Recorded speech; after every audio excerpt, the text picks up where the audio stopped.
एक बार फिर से आप सभी का बहुत बहुत स्वागत है। हरदीप सिंह पुरी साहब, minister of petroleum natural gas, इस वक्त आपके सामने बैठे हैं और आए हैं, खुशखबरी लाए हैं। कहा जा रहा है कि राखी पर बकायदा मोदी सरकार की तरफ से ये रक्षाबंधन गिफ्ट है, 200% की छूट। हरदीप जी, स्वागत इस अच्छी खबर के साथ। बहुत बहुत धन्यवाद।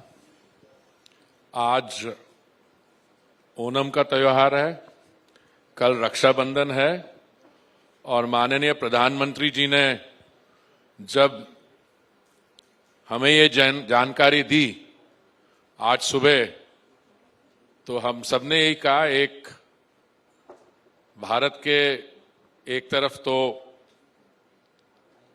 प्रथम सेवक हैं, पर भाई के तौर से बहनों को ये रक्षाबंधन का गिफ्ट है। ये जो सिलेंडर प्राइस जो है 200 रुपए रिड्यूस किया गया है, और मैं आपको इसके बारे में थोड़ी सी बैकग्राउंड स्टैटिस्टिक्स दे दूं। मैं वही जानना भी चाह रही थी, आज तो वजह क्या है और कैसे कर पाए? जो अब तक नहीं कर पाए वो आज कैसे किया आपने? नहीं, ऐसा है, अब तक कई चीजें ऐसी कर पाए जो हम सोच भी नहीं सकते थे।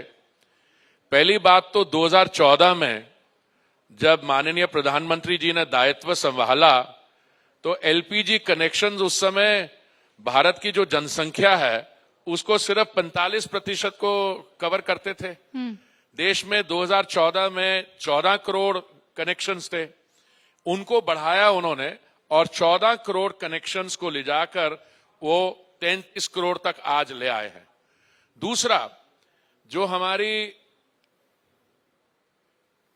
समाज में जो इकोनॉमिकली वीकर सोसाइटी के बारे, जिनको ये कैटेगरी मानी जाती है या बिलो पॉवर्टी लाइन, उन्होंने ये निर्णय लिया कि जो भी क्वालिफाई करते हैं हमारी बहनें, उसमें उनको 2016 में निर्णय लिया कि 8 करोड़ उज्ज्वला योजना के तहत उनको कनेक्शन दिया जाएगा।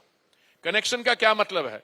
कनेक्शन है, जब वो कनेक्शन दिया जाता है तो एक तो टेबल टॉप दिया जाता है और उसके साथ सिलेंडर दिया जाता है, और कनेक्शन जो है पाइप्स और बाकी चीजों के जो गैस सिलेंडर को इस्तेमाल करने के लिए, उसकी वन टाइम कॉस्ट होती है कोई 3,600 रुपए। तो मैडम, 8 करोड़ योजना, उज्ज्वला योजना के तहत कनेक्शन देने का निर्णय लिया। जो समय था उससे कई महीने पहले 8 करोड़ कनेक्शन पूरे कर दिए गए, और फिर अभी कुछ महीने पहले, 1 साल पहले, यह निर्णय लिया गया कि 8 करोड़ जो कनेक्शन है इसको 1 करोड़ 60 लाख और ऐड किए जाएंगे।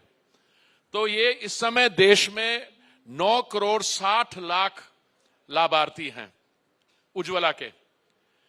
जब डीबीटी या उनके खाते में 200 रुपया डायरेक्टली नहीं जाता था, तब भी हमारा खर्चा कोई 6-7 हजार करोड़ पर एनम था। फिर हमने यह निर्णय लिया माननीय प्रधानमंत्री जी ने कि जो भी उज्ज्वला योजना के लाभार्थी हैं उन सबको 200 रुपया डीबीटी उनके खाते में डायरेक्ट जाएगा, सब्सिडी के तौर पर। आज क्या हुआ है? आज जो 33 करोड़ नॉर्मल कनेक्शंस हैं डोमेस्टिक सिलेंडर के, उनके लिए जो दाम है वो 200 रुपए कम कर दिया गया है। कोई ये संभव कैसे हो पाया पुरी जी? क्या हुआ, क्या पीछे का क्या खेल था? इसमें कोई खेल नहीं है। क्या गणित?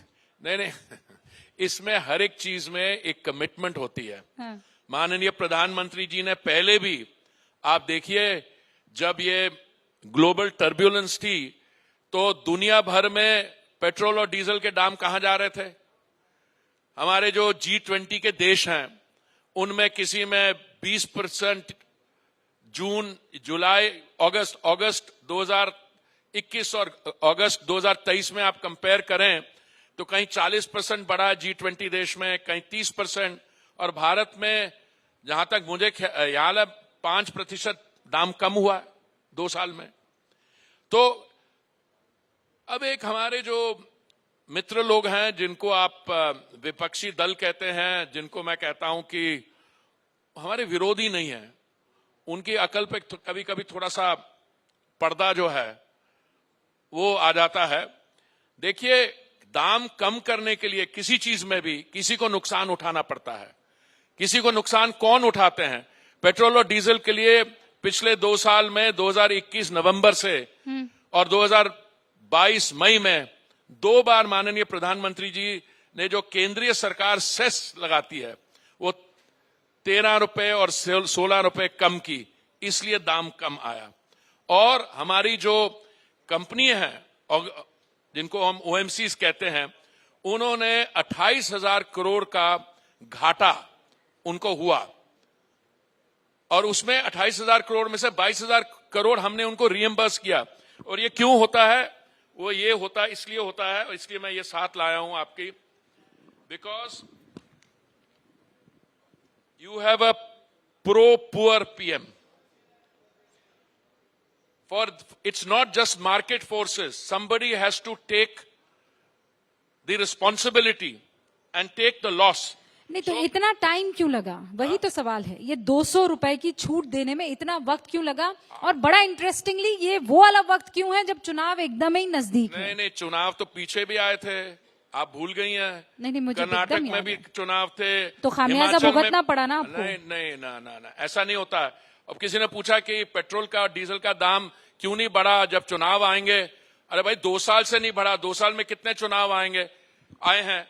तो ऐसा होता है, हर एक चीज में एक ग्लोबल रियलिटी होती है।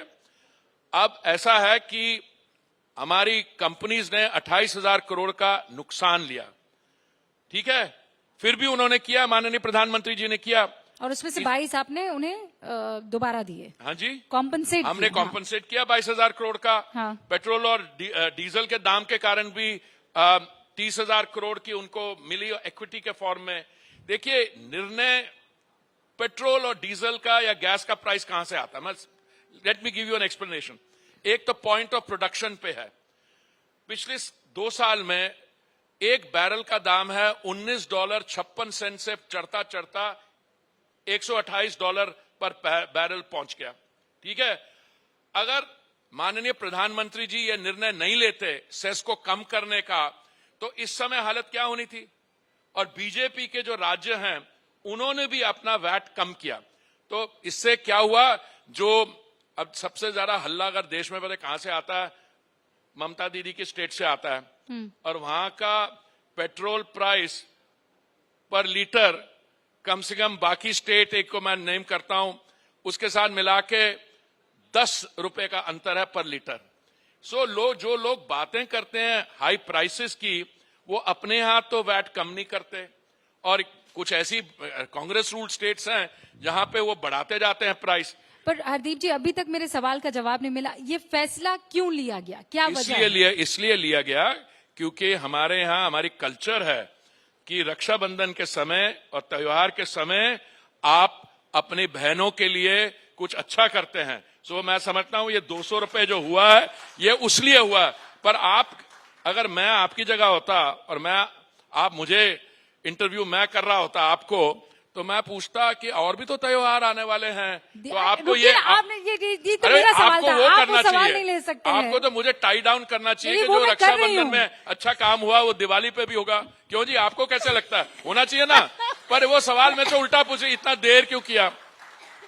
अरे मैं आ रही हूँ। आप पहुंच रही है, आहिस्ता आहिस्ता पहुंच रही है। अभी तो राखी तो मुझे मना लेने दीजिए। राखी तो कल हो पहले जाएगी। रक्षा सूत्र बांध लेने दीजिए, रक्षाबंधन बांध ले। अब राखी पर पटाखा फोड़ते हैं।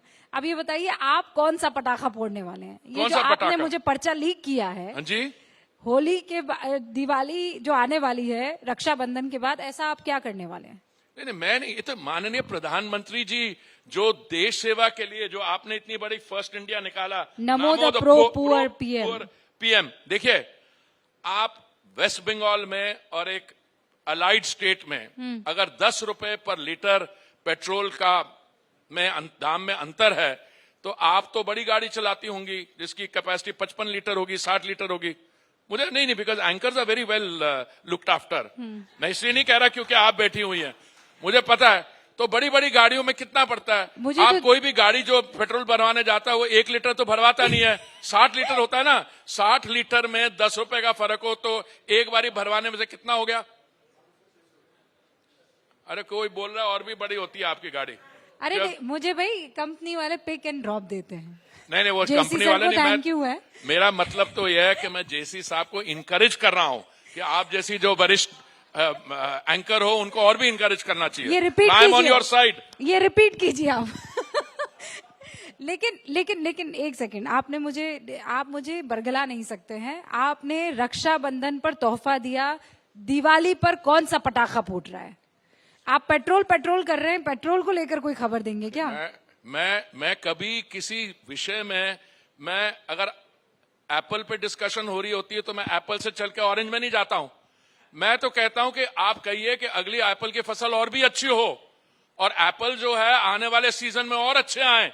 तो मैं गैस की बात कर रहा हूं, सिलेंडर का दाम अगर कर रहे हैं, मैं अभी सिलेंडर के दाम पे हूं, आप एकदम उस पे संतरे पे पहुंच गई। अच्छा, पेट्रोल तो और डीजल। ठीक है, तो मैं हेडलाइंस दे देती हूं कि सिलेंडर जो कि इस वक्त एप्पल कहे जा रहे हैं हरदीप पुरी जी की तरफ से, उन एप्पल्स के दाम में और गिरावट जो है दिवाली के टाइम पर आ सकती है। मैडम मैं तो लाइन मिनिस्टर हूं, मेरा तो काम ही यही है। पर मेरे को साथ में मंत्रिमंडल में हमारी वित्त मंत्री महोदया हैं, हमारी सिस्टर निर्मला जी, बाकी मिनिस्टर्स हैं, सारा तो ये cabinet is government functions as a whole.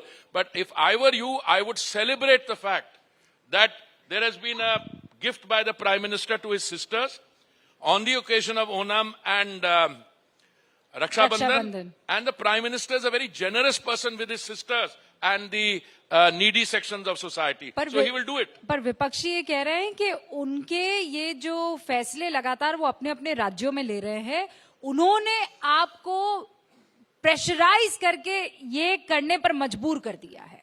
देखिए, आपकी जो हमारी जो आज का इंटरैक्शन का मीडियम हिंदी है और मैं हमेशा कोशिश यही करता हूं कि अगर मैं कोई कोटेशन करूं तो मैं हिंदी में जवाब दूं। हाँ। अब देखिए, कोई भी कांग्रेस का नेता, अगर आप किसी एक दल की बात कर रहे हैं, अगर वो अपने लीडर्स की प्रशंसा ना करें तो they will start have to be looking for another jobs quickly. ठीक है, वो करना है। अब हमारे we are on the moon, we are over the moon. सारी देश में खूब खुशी है, गर्व है कि we are one of the few countries which has landed on the moon. Okay, वो ये नहीं कह रहे कि हमने ठीक नहीं, वो कहते हैं इसमें क्या खास बात है, पंडित जी ने ये सारा शुरू किया था। बिल्कुल, मैं आपको याद करवाना चाहता हूं पंडित जी का। I am an admirer of Pandit ji. I am admirer of all those people who pre 1947 made a contribution, और 1947 में।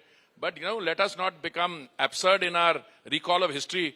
Pandit ji to he went on to his heavenly abode in 1964 और इसरो तो 1969 में बना है।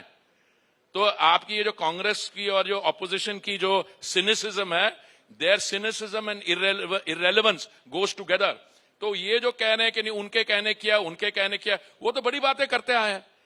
पार्लियामेंट सेशन के दौरान उन्होंने कहा ये बड़ा एक वो क्या नाम है, एक आदमी है वो एक विपक्ष का नेता है आम आदमी पार्टी का, बाकी लोगों ने सिलेंडर्स की बात की। अगर उनकी बातों में आने के बाद उनकी बातों में हम आ जाते हैं तो दाम तब कम करने थे। हर एक चीज का टाइमिंग होती है, उसका कॉन्टेक्स्ट होता है। We were not celebrating Rakshabandhan 6 months earlier, we celebrating it tomorrow. आपने नेहरू जी का जिक्र किया। इनकोस्पार करके सर 1962 में उन्होंने शुरू कर दिया था, फिर बाद में वो इसरो में हो गया था। हालांकि आपने अपनी सर्विसेज दी हैं सर। 37 साल का आपका 39 years 39 2 साल और, तो आपने तो वो चीजें देखी हैं जो मेरे ख्याल से किसी ने ना देखी है, ना समझी है, ना परखी है। But I am a post Nehru entry into the foreign service. पर गांधी एक जमाना था जब फॉरेन सर्विस बनी थी तो पंडित जी खुद लोगों को इंटरव्यू करते थे। उस जनरेशन के लोग भी थे हमारे सीनियर्स में। पर मैं तो कम्पिटिटिव इम्तिहान दे के आया हूं। मैंने वो सिफारशी कोटे में से नहीं आया था। लेकिन जो टाइम आपने बिताया है इस सर्विस में, चीन को लेकर आप जानते हैं बहुत हमलावर रहते हैं राहुल गांधी और कांग्रेस। किसको लेकर? चीन को लेकर। चीन ने हमारी जमीन पर कब्जा कर लिया है और वो अलग अलग गांव जा रहे हैं, बाइक से बकायदा गए थे इनफैक्ट, और उन्होंने कहा कि यहाँ के लोग ये कहते हैं कि हथियाली है, और मोदी आंख में आंख डालकर चीन के ये कह नहीं पा रहे हैं कि पीछे हटो। देखिए, माननीय युवा नेता श्री राहुल गांधी जी कई बार गए वहां चीन। एक मुझे याद है, एक वर्ष ऐसा था वो गए थे, सोनिया जी गई थी, आनंद शर्मा जी गए थे, और फिर वहां के चीन का एक डेलीगेशन आया जिसने पार्टी टू पार्टी MOU भी साइन किया। मैं समझता हूं थोड़ी इंट्रोस्पेक्शन करें, जहां तक कि हमारी जो बायलैटरल रिलेशनशिप है चीन के साथ, वो 2014 के पहले क्या थी और 2014 के बाद क्या है। देखिए, I am a student of history. Early 60s में जो हुआ, I don't want to open that up as a chapter here, but as far as China is concerned, और ये जो हमारी अभी की नीति है कि we can look somebody in the eye, and issue ये है बॉर्डर इंफ्रास्ट्रक्चर डेवलपमेंट। इशू ये है, आज आप कन्विंस्ड है कि नहीं, चाहे वो हमारा वेस्टर्न नेबर हो, चाहे चीन हो, आज भारत एक ऐसी स्थिति में है that any transgression, any act which is unfriendly, we are in a position to give a befitting reply. तो अगर एक चीज कांग्रेस के नेता और बाकी जो विरोधी दलों के नेता अगर इस चीज को समझ लें, then their sense of and understanding of history will also improve. अब हरदीप जी, मैं दोबारा कह रही हूं कि अभी आप फ्रंट में हैं, सरकार में, सरकार के साथ जो है कदम से कदम मिलाकर हिंदुस्तान को आगे ले जाने की कोशिश कर रहे हैं। चीन के मसले पर मैंने आपकी बात सुनी, आप कह रहे हैं कि आंखों में आंखें डालकर आज कहा जा सकता है। आपने उस वक्त भी काम किया है जब यूपीए सरकार एक अलग किस्म के फैसले लेती थी। आपसे बेहतर कोई नहीं हो सकता है जो हमें ये बता सके कि उस वक्त के फैसले कैसे हुआ करते थे। एक एक्स ऑफिसर के तौर पर मैं आपसे ये जानना चाहूंगी, क्या उस वक्त में और आज की सरकार में चेंजेस हैं? कुछ चेंज तो वैसी चीज होती है, क्योंकि कहते हैं कि विदेश नीति तो नहीं बदलती है, कभी नहीं बदलती, सरकारें बदल जाती हैं। रूबिका जी, ऐसा है, चेंज और कंटिन्यूटी जो है ना, हम सब उसके विद्यार्थी हैं। अगर स्लोली चेंज होती हो तो वो कभी कभी वो जो बदलाव है वो नजर नहीं आता, तो ऐसे लगता है कंटिन्यूटी है। पर जो 2004 और 14 के बीच में, क्योंकि 2004 और 14 का मैं क्यों ले रहा हूं कि उस समय तक मैंने 2013 में रिटायर हुआ, I was a reasonably senior officer, secretary level. उस समय और अब में एक बड़ा डिफरेंस ये है, that period was characterised by policy paralysis. आप लोग चाहे वो क्लाइमेट चेंज पे क्या हमारी नीति थी, हमारी पाकिस्तान के पास क्या नीति थी, बाकी विषयों पे हमारा क्या एटीट्यूड था, हम लोग डिसीजन नहीं ले पाते थे। अभी हमारे खिलाफ, अभी नहीं, आने वाले 10-15 साल के बाद ये होगा कि हम बड़े सख्त डिसीजन ले लेते हैं। शायद did we go in too much of a hurry on some of this decision, but आप ग्लोबल स्टैंडिंग देखिए। 2014 में जब माननीय प्रधानमंत्री जी ने दायित्व संभाला, हम विश्व भर में 10वें स्थान पे थे एज एन इकोनॉमी। वहां से चल के हम 5वें स्थान पे पहुंचे हैं, पर उसको कोई सेलिब्रेट नहीं कर रहा है, क्योंकि हम ये कह रहे हैं कि अभी आगे अगले वाले 2-3 साल में हम will be one of the 3rd largest economies. तो कुछ तो हमने ठीक किया होगा, नहीं तो हम कैसे वहां से लेके यहां तक पहुंचे। देखिए, 190 साल की हमारी अंग्रेजों की हुकूमत थी यहां पे। हमारी जो अर्थव्यवस्था थी सन 1700 में, it contributed 27% to global GDP. ये मेरा कहना नहीं है, कैम्ब्रिज में हिस्टोरियन है एंगस मैडिसन, उनका 1757 में जब अंग्रेजों ने यहां पे, आप अगर वहां से ट्रेस करते हैं, बैटल ऑफ प्लासी, वहां से लेके 1947 तक हमारी कंट्रीब्यूशन टू ग्लोबल जीडीपी 25-27% से गिरते गिरते सिंगल डिजिट में आ गई थी। 1947 से 2014 तक क्या हुआ उसको आप रखिए, और पिछले 9 सालों में किस एक्सेलरेटेड पेस में हमारे यहां इकोनॉमिक प्रोग्रेस हुई है, बाकी चीजें। मैं आप छोटी सी उदाहरण देता हूं। 2014 में जो हमारे यहां वेस्ट प्रोड्यूस होता है, सिर्फ 15% वो प्रोसेस होता था। क्या होता था? 75% जो हमारा कचरा प्रोड्यूस होता था वो लेगेसी डंप साइट पे जाता था और कूड़े के ढेर बनते जाते हैं। रूबिका जी, आज वो 76% हो रहा है, और आने वाले कुछ ही समय में 100% प्रोसेसिंग होगी। तो हरदीप जी, एनर्जी देखिए, मैं उस एक शब्द को अब आगे ले जाती हूँ। आपने कहा 2013 तक पॉलिसी पैरालिसिस था, आज क्या है? आज प्रोएक्टिव पॉलिसी डिसीजन मेकिंग है, उसकी आपको that is resonating in the way G20 की अध्यक्षता आप कर रहे हैं। मैं G20 से मेरी एसोसिएशन रही है। 2008 में G20 बना हेड्स ऑफ स्टेट और गवर्नमेंट लेवल पे, पहले वित्त मंत्री के लेवल पे ग्रुपिंग होती थी।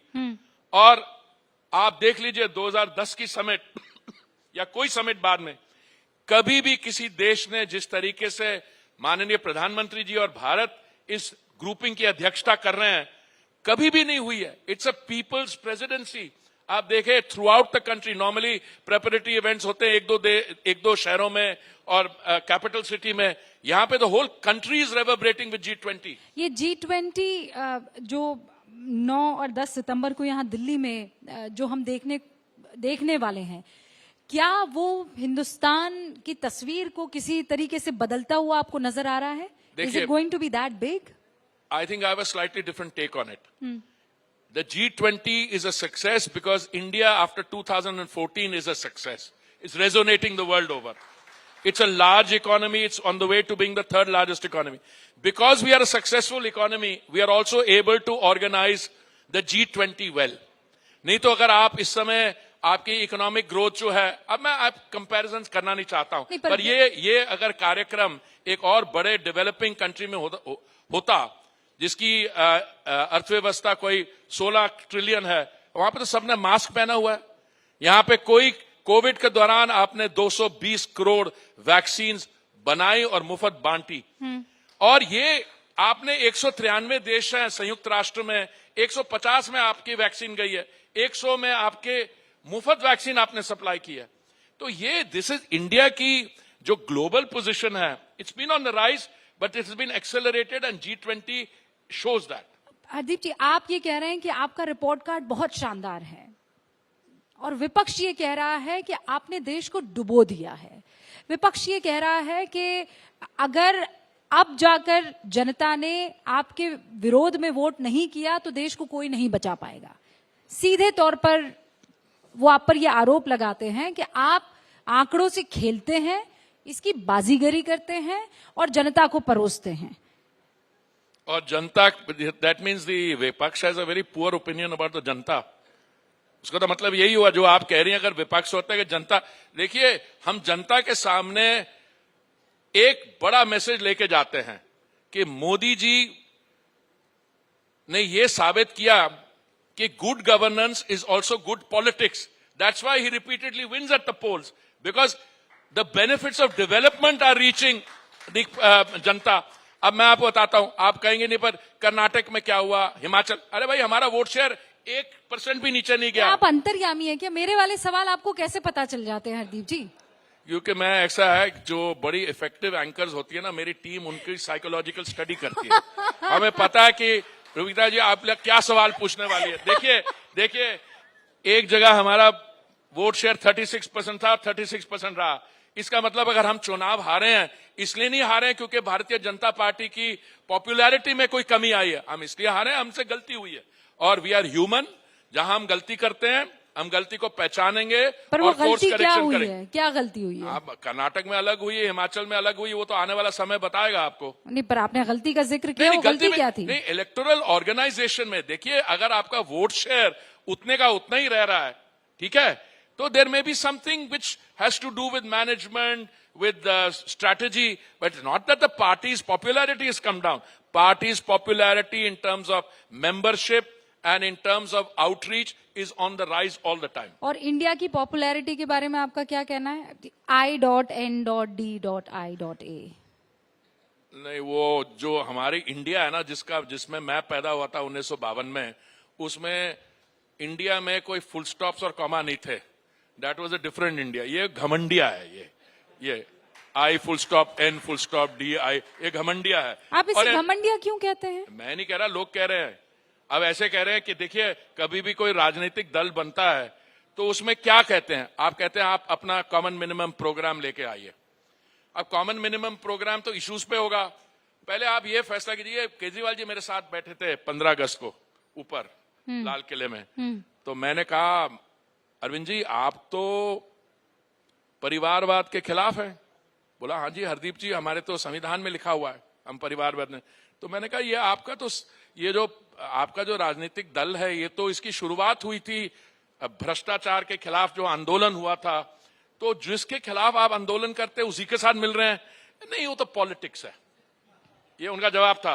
फिर मैंने थोड़ा, हम भी माइंड गेम खेलते हैं, मैंने कहा तो फिर कैसे होगा दिल्ली में और पंजाब में आपके जो काडर हैं वो कांग्रेस पार्टी के काडर्स के साथ कैंपेन करेंगे? तो थोड़ा चुप हो गए। फिर आपको मुझे पूछा आपको क्या लगता है?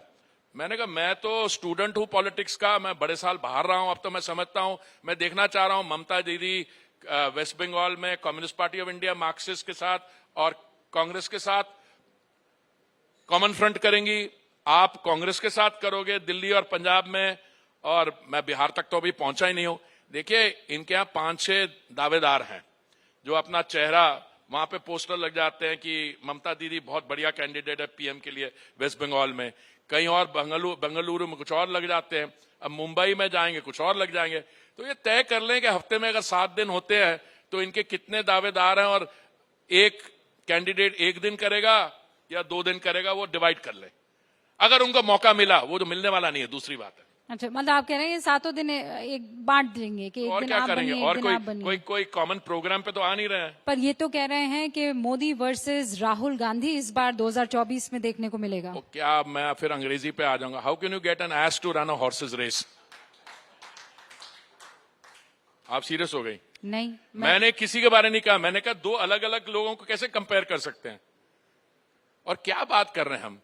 There is one person who's been a hands-on chief minister of a state for कितने 12 साल, and then he has been hands-on prime minister, and India during that period has shot from here to here, and you're comparing it with somebody who's being launched and relaunched all the time. नहीं, पर ये जो आपने कहावत कही इसमें घोड़ा कौन है? और नहीं मैंने तो बोला ही नहीं, मैं तो कहावत के आई टुक रिकॉर्ड टू अ कहावत। हाँ, तो वो कहावत में घोड़ा था और गधा था। मैंने तो कहा ही नहीं, मैंने कहा कि जब भी कुछ कंपैरिजंस करते हो लाइक प्रोडक्ट्स में होना चाहिए। फ्रेंच में उसको कहते हैं प्रोड्यूस सिमिलर। तो आप लोगों को लगता है कि राहुल गांधी आपको कभी चैलेंज नहीं कर सकते हैं? नहीं, मैं कौन कह रहा हूं, मैं कौन होता हूं कहने वाला? वो खुद ही कहते हैं कि he is interested in something else. I have never heard a clear statement कि Rahul Gandhi ji wants to present himself as the prime minister. I have never heard that. नहीं, लेकिन उनके to make that statement I could make a comparison. उनके बड़े नेता कहते हैं, अशोक गहलोत कहते हैं, कमलनाथ जी कहते हैं। आप सीरियस हो जाइए। अशोक गहलोत का कॉन्टेक्स्ट है, कमलनाथ जी का कॉन्टेक्स्ट है, वो बेचारे खड़गे जी जो पार्टी के अध्यक्ष है वो चुप बैठे हुए हैं, क्या पता वो ही हो जाए। एम्बिशन तो हर एक में होती है। हाँ, तो वो कन्वीनर बन सकते हैं, ऐसी खबरें आ रही। नीतीश बाबू ने तो मना कर दिया है। तो आपको लगता है कि इंडिया गठबंधन जो है वो आने वाले दिनों में, भले ही आप उन्हें कुछ ना समझ रहे हो, एक कड़ा चैलेंज, तगड़ा चैलेंज आप लोगों को दे दे? देखिए मैं हमेशा एक बेसिक पोजीशन पे हूं कि किसी भी सरकार को, हम अपनी सरकार की बात नहीं कर रहे हैं, मोदी जी की सरकार की बात नहीं कर रहे हैं, we need a credible opposition, we need that, but who is to provide that credible opposition? ना कांग्रेस पार्टी में उनमें जो आपकी लीडर ऑफ ऑपोजिशन बनाने के लिए जो नंबर चाहिए उससे कम है वो, बाकी ना जो पार्टीज की कॉम्बिनेशन बनती है, अगर ये मिल जाए और एक पॉलिटिकल डिस्कोर्स में, देखिए क्रेडिबल ऑपोजिशन की जानकारी तब मिलती है अगर पिछले जो पार्लियामेंट सेशन में है, इफ दे हैड पार्टिसिपेटेड। वो एक शूट एंड स्कूट पॉलिटिक्स करते हैं, एक मुद्दा उठाते हैं, जब हम जवाब देने पहुंचते हैं उस मुद्दे पे वो भाग जाते हैं। तो इसलिए क्रेडिबिलिटी लाने में, credibility not in our eyes, credibility in the eyes of the people at large. अगर उनकी ऑपोजिशन, उनकी जनता के बारे ये अप्रिसिएशन है कि हम जनता के साथ कोई बाजीगारी कर सकता है, कोई बेवकूफ बना सकता है, that means they have no respect for the people. तो आप इतना कॉन्फिडेंट हैं, तो कितनी सीटें 2024 में हरदीप सिंह पुरी साहब कह रहे हैं आप लेकर आएंगे? मैं तो समझता हूं कि आपने, you been very kind to me, जाते जाते आपने वो क्रिकेटिंग टर्म में कहते हैं फुल टॉस तो नहीं, कम से कम रीजनेबली राइजिंग बॉल। मेरी प्रिडिक्शन थी 2014 के चुनाव के बारे में, I am on record, we were right. 19 के चुनाव में मैंने कहा था we were right and I am on record on that. I also predicted Trump's first victory. I have a book on that. But आप सिफोलॉजिस्ट भी हैं. आप सिफोलॉजिस्ट भी हैं. नहीं, सेफोलॉजिस्ट नहीं हूं मैं. सुबह उठता हूं और I try to absorb what's happening and I don't believe everything in the written word और द हर्ड वर्ड. मैं आपको आज आपके शो पे with a sense of responsibility कह रहा हूं, आने वाले 2024 के चुनाव में Bharatiya Janata Party by itself will get 10 to 15% more seats than it had in the 2019 election. यानी 303 से कितना पहुंचा? Yes. 315 पार जाएंगे आप. मैं 315 करेंगे या 325 पार करेंगे, मैं बता, जो भी सीट्स हैं उससे 10 से 15% मिनिमम एडिशनल आएंगी हमारे 2024 में. भारतीय जनता पार्टी की अपनी सीट्स. बहुत बहुत और आप मेरे को शुक्रिया बुलाएंगे हरदीप ना जी. प्रोग्राम में. नहीं, ये इसी नंबर के साथ, इसी इस का आंकड़े के चलिए, साथ में. चलिए. ये 10 से 15% आप ज्यादा ला रहे हैं कि नहीं? हरदीप सिंह पुरी साहब यहाँ भारत 24 के मंच पर वादा कर रहे हैं कि इस नंबर पर वो एक बार फिर से चर्चा करने के लिए आएंगे. बहुत बहुत शुक्रिया हरदीप जी हमसे बातचीत करने के लिए. तो ये थे हरदीप सिंह पुरी साहब जो कि रक्षाबंधन पर तोहफा लेकर आए हैं. 200 रुपए की सब्सिडी लाए हैं. हाँ, बहुत बहुत शुक्रिया हरदीप सिंह पुरी जी आपका. और आपसे रिक्वेस्ट करूंगी कि आप मंच पर रहें. रुबिका, आप भी मंच पर रहें. और इसी बीच में स्वागत करना चाहूंगी मिस्टर जयन मेहता का, जो इस वक्त हमारे बीच में मौजूद हैं. आप मैनेजिंग डायरेक्टर हैं अमूल के. बहुत बहुत स्वागत करती हूं मेहता जी आपका. मंच पर आमंत्रित करना चाहूंगी जेसी सर को. इसके साथ ही मंच पर बुलाना चाहूंगी मनोज जिज्ञासी जी को भी. एक बार जोरदार तालियां, ये खास मौका मोमेंटो देने का हरदीप सिंह पुरी जी को. और खास मेहमान मंच पर मौजूद हैं मिस्टर जयन मेहता, मैनेजिंग डायरेक्टर अमूल. जोरदार तालियां एक बार.